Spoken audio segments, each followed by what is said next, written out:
नमस्कार मेरे प्यारे भाइयों एवं बहनों।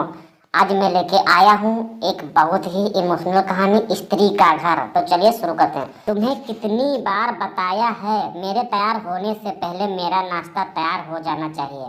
शादी के 25 सालों बाद भी मुझे क्यों बार बार बताना पड़ता है।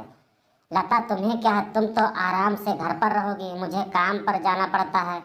तुम हो कि हमेशा बेवकूफ़ों जैसी हरकत करती हो। अगर तुम यह जानबूझकर कहती हो तो याद रखना, मुझसे बुरा कोई नहीं होगा। आज भी प्रशांत का पारा चढ़ा हुआ था। इन कटु शब्दों में अपना गुस्सा उतारते हुए, गीला तौलिया कुर्सी पर फेंकते हुए प्रशांत गुस्से में लता की तरफ देखने लगा। लता के लिए प्रशांत का यह बेवजह गुस्सा का कोई बात नहीं थी। वह महीने में 3-4 बात ऐसे ही लता पर बरस पड़ता था। पहले पहले लता उसका विरोध किया करती थी, लेकिन अब कई सालों तक प्रशांत में बदलाव नहीं देखा तो लता ने खुद को ही बदल दिया। अब प्रशांत के कुछ भी कहने से लता पर कोई फर्क नहीं पड़ता था।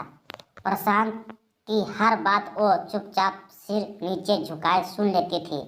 शादी के 5 साल तक लता ने पूरी कोशिश की कि प्रशांत को बदला जाए, लेकिन फालतू का गुस्सा करना और बाद में लता को भला बुरा कहना, यह मानो जैसे कि उसकी आदत बन गई थी।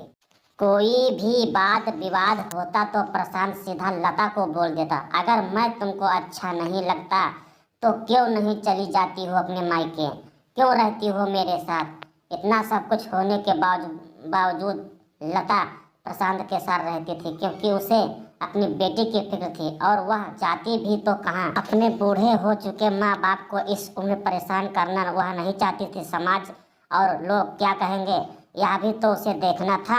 वह इतनी पढ़ी लिखी भी नहीं थी कि वह जाकर कोई नौकरी कर सके और अपनी बेटी का पालन पोषण कर सके। लता को जब अपनी फिक्र नहीं थी तो उसको फिक्र थी तो बस अपनी शादी के लायक हो रही बेटी। लता नहीं चाहती थी कि पति पत्नी के झगड़े की वजह से काव्या डिस्टर्ब हो। काव्या की पढ़ाई पूरी हो चुकी थी और उसके लिए अब शादी के नए नए रिश्ते आने लगे थे। कई रिश्ते को काव्या ठुकरा चुकी थी।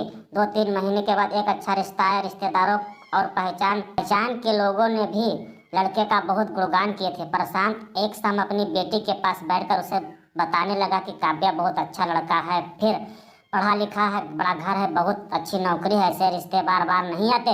इस बार मना मत करना। काव्या अपने पिता से ज़्यादा बात नहीं करती थी, शायद डरती थी, वह शायद नफरत करती थी, लेकिन आज वो अपनी पूरी हिम्मत इकट्ठा कर बोली, मुझे अपनी शादी नहीं करनी पापा।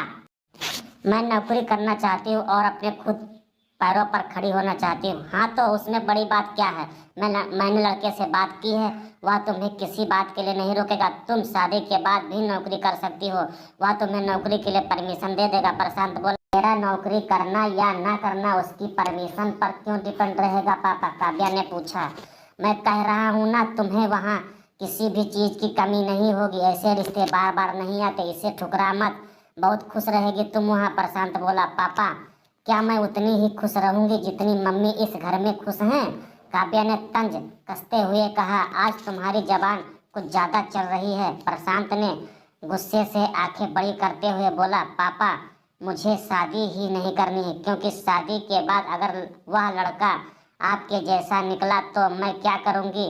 मुझे आपके जैसा जीवन साथी नहीं चाहिए तो बिना बात के मुझ पर हमेशा चिल्लाए। मुझे कुछ भी अपनी पसंद का लेना हो तो 10 बार सोचना पड़े कि कहीं वो नाराज ना हो जाए। मेरी तबीयत कैसी भी हो उसे परवाह ना हो। रोटी थोड़ी सी मोटी बन जाए तो घर सर पर उठा ले, उसकी चेकबुक ना मिले तो भी मेरा ही दोष निकाले और हर छोटी मोटी बात पर मुझे मायके जाने के लिए कहे। काव्या ने अपना दिल खाली करते हुए पापा से सब कह दिया। प्रशांत का गुस्सा 7वें आसमान पर था, लेकिन उसके मुंह से एक भी शब्द नहीं फूट रहा था। वो काव्या की बातें सुन रहा था। काव्या उतना ही बोलकर चुप नहीं हुई। आज पहली बार वह अपने पापा के सामने इतना कुछ बोल रही थी। पापा, आपने माँ के साथ हमेशा गलत व्यवहार किया है। आप अपने ऑफिस का गुस्सा बिना सोचे समझे माँ पर उतार देते हैं। कभी इस बात की परवाह भी नहीं करते हैं कि उन्हें कैसा लगता होगा। आपकी बातें सुन माँ ने अपना स्वाभिमान खो दिया है। प्रशांत आज पहली बार अपने किए बर्तावों को महसूस कर पा रहा था।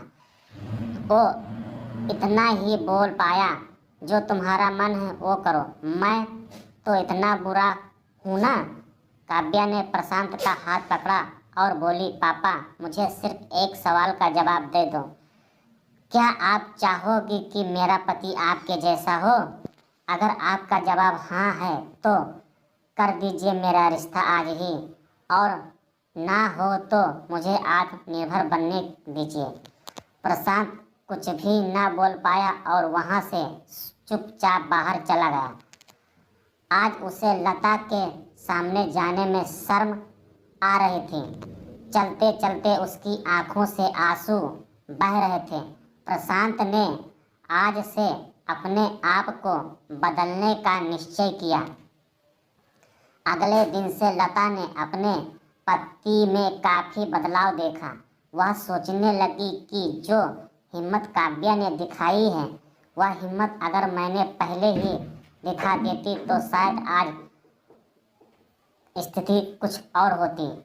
अब काव्या पढ़ लिख कर अच्छी नौकरी करने लगी थी और 3 साल बाद उसके लिए एक अच्छा रिश्ता आया। और उसकी विदाई पर प्रशांत बोला, बेटा तू हमेशा खुश रहेगी, क्योंकि तेरा पति तेरे बाप जैसा नहीं है। प्रशांत की यह बात सुनकर लता और काव्या की आंखों से आंसू बहने लगे। दोस्तों, हमारे समाज में औरतों को भले ही देवी का दर्जा दिया जाता है, लेकिन वह स्वतंत्रता नहीं मिलती है जो उन्हें चाहिए। उन्हें बचपन से ही बताया जाता है कि वह पराया धन है। स्कूल से आने में देर हो जाए तो पिटाई मिलती है।